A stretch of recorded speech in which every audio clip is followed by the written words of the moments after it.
Pernahkah kita melihat anak-anak yang berada di jalan melakukan kegiatan seperti menjual tisu, koran, atau hiasan mobil, meminta belas kasihan dengan memberikan amplop dalam angkutan umum, mengatur lalu lintas di persimpangan jalan supaya mendapat uang receh, dan kasus yang menjadi perhatian saat ini karena salah satu korban adalah bayi yang diberi minum obat tidur untuk kemudian diajak mengemis di jalanan.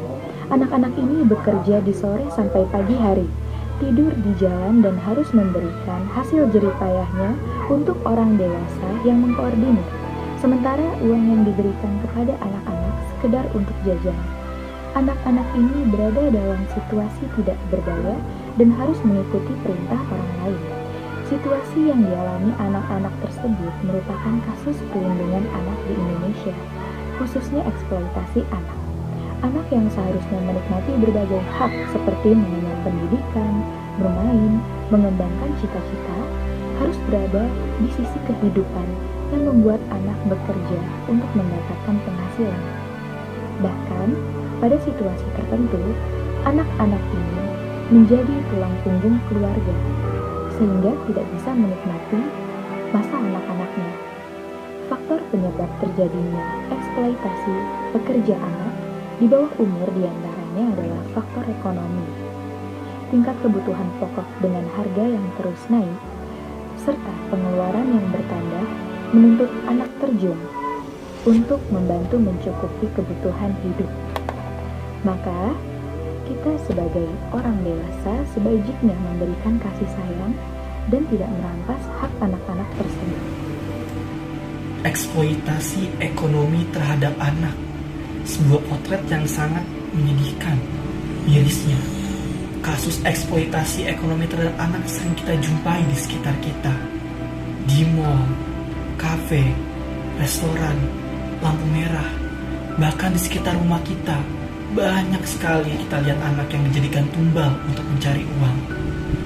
Mereka mengemis dan menjual apa yang mereka bisa jual demi pundi-pundi rupiah. Hal itu justru mengganggu hak mereka untuk mendapat pendidikan, kesehatan, dan bahkan mengganggu tumbuh kembang anak. Banyaknya kasus eksploitasi ekonomi terhadap anak menimbulkan pertanyaan besar. Mengapa kasus tersebut bisa terjadi? Lagi dan lagi, faktor ekonomi menjadi penyebab utama adanya kasus eksploitasi anak. Bahkan yang lebih parah, pelakunya adalah orang tua dari anak itu sendiri. Dengan dalih ekonomi yang sulit, mereka dengan sengaja menyuruh anaknya yang belum cukup umur untuk bekerja. Nyatanya, rasa malas dan gengsi yang tinggi menjadi alasan utama mereka melakukan tindak eksploitasi ekonomi terhadap anak. Hal tersebut sudah pasti berimbas terhadap korban yang mana si anak. Mereka bisa saja mempunyai pemikiran yang buruk, muncul rasa trauma, dan kemungkinan mereka bisa menjadi pelaku di masa yang akan datang. Sudah seharusnya orang tua sadar bahwa tindakan tersebut sangat merugikan terutama bagi si anak. Dan seharusnya juga pemerintah dan pihak terkait terus gencar menekan angka tindak eksploitasi ekonomi terhadap anak. Sosialisasi adalah suatu proses belajar gimana prosesnya dialami manusia semua hidup yang berhubungan dengan cara seorang individu mempelajari hidup, norma, dan nilai-nilai sosial yang terdapat dalam kelompok 6. Agar dapat berkembang menjadi pribadi yang dapat diterima oleh kelompok 6 sebagai manusia individu dan manusia sebagai anggota kelompok. Keluarga adalah tempat pertama bagi anak untuk belajar bersosialisasi dan merupakan tempat utama untuk bersosialisasi. Walaupun ada banyak jenis keluarga yang gegap bagi masyarakat, namun keluarga pola tertentu yang biasanya didapatkan pada hubungan anak dengan keluarganya. Ketika seorang anak lahir, ia membutuhkan perlindungan dan pengasuhan untuk dapat bertahan hidup. Itu adalah tugas orang tua sebagai pihak utama yang mengadakan sosialisasi kepada anak. Sekitar 6, ada kejuruan orang tua dan keluarga sebagai institusi bersama anak dalam proses sosialisasi prima. Antara lain, 1. Memperkenalkan lingkungan keluarga. 2. Memperkenalkan lingkungan keluarga. 3. Memberikan pengarahan mengenai etika bersosialisasi. 4. Menetapkan aturan yang harus diikuti. 5. Mengarahkan pembentukan kepribadian anak. 6. Memperkenalkan nilai-nilai ke nama bermasyarakat. Dan 7. Memenuhi kebutuhan anak. Keluarga adalah perangkat sosialisasi bersama dari kehidupan seorang anak. Oleh karena itu, peran orang tua dalam sosialisasi keluarga sangat penting sebagai pengendali dan pengarah agar proses sosialisasi tersebut tetap berada di jalur yang benar. Orang tua sebagai pemimpin dan kepala dari keluarga bertanggung jawab untuk memastikan proses sosialisasi ini dapat membentuk kepribadian sebagai karakter anak yang sesuai dengan nilai-nilai yang baik dan tidak mengarah kepada nilai-nilai yang buruk.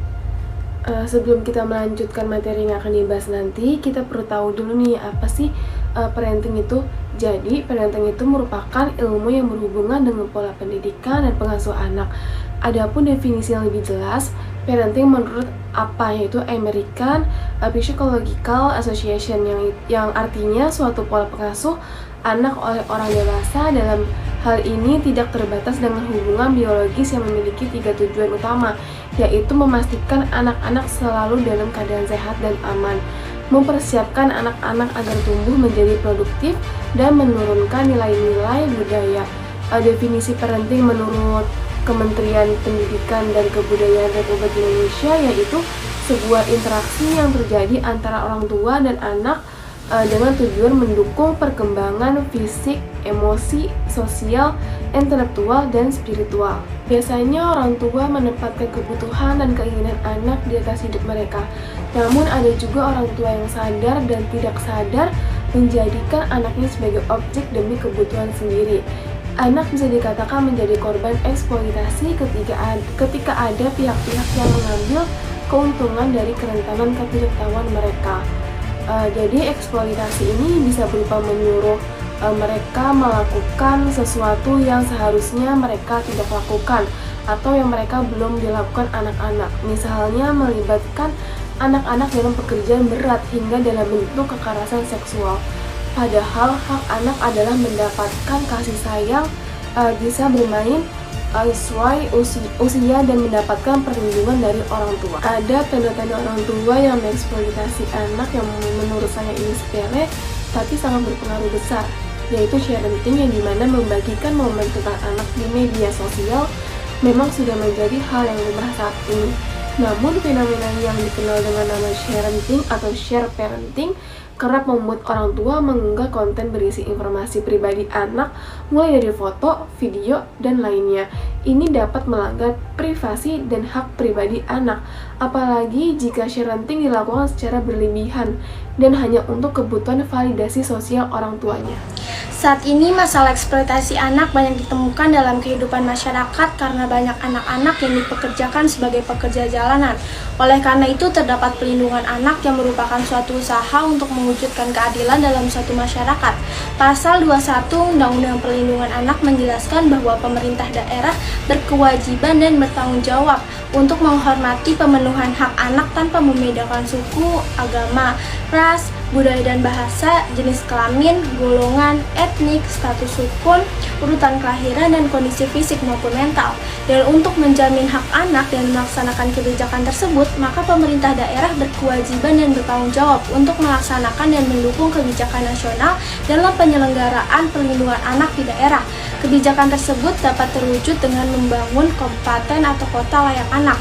Kemudian upaya pemerintah dalam menyelenggarakan pemeliharaan, perawatan, dan membantu anak dengan cara memberikan sekolah dengan gratis. Pemerintah dalam hal ini wajib menyelenggarakan pemeliharaan untuk anak jalanan maupun untuk anak terlantar agar terhindar dari kejahatan eksploitasi anak. Namun peranan pemerintah saja tidak cukup dalam mencegah eksploitasi. Perlu adanya kesadaran dari orang tua maupun masyarakat bahwa hak anak dijamin oleh undang-undang. Jangan mengorbankan masa depan anak hanya karena alasan ekonomi. Berikan ruang untuk anak agar mendapatkan pendidikan yang layak.